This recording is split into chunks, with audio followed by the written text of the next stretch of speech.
matapos maglabas sa mga hinaing ang mga empleyado po ng Pag-asa, bumisita po sa kanilang tanggapan si Pangulong Aquino kanina para makipagpulong. May live report si Ivan Mayrina. Ivan?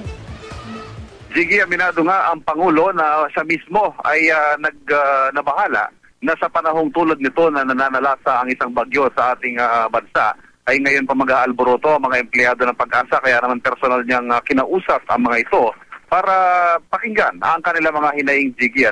Naging tahimik, naging maayos naman ang pag-uusap pero naging closed door ito kasama ng Pangulo na hinarap ang mga empleyado ng Pag-asa, si Secretary Butch Abad ng Budget at si Secretary Coloma ng Communications. Naroon din siyempre si DOST Secretary Mario Montojo. Ang punto ng pagpupulong, Jiggy, ay walang ipinangakong tuwiran ang Pangulo sa mga empleyado ng Pag-asa na ibibigay lahat ng kanilang hinihiling.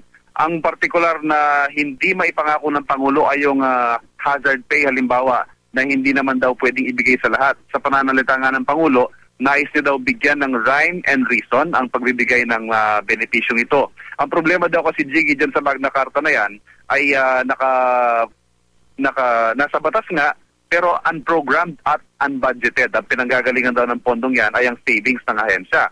Ngayon, ang naipangako niya ay aayusin daw ito sa budget sa level ng DBM. Wala daw problema dun sa longevity pay at dun sa tinatawag na SALA o yung subsistence allowance and laundry allowance. Wala raw problema doon pero dun lang magkakatalo sa punto ng hazard pay.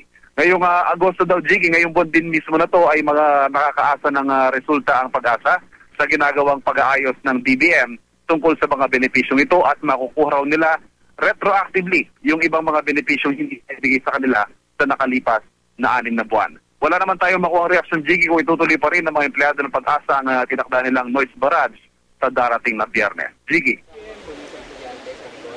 Maraming salamat, Ivan Mayrina.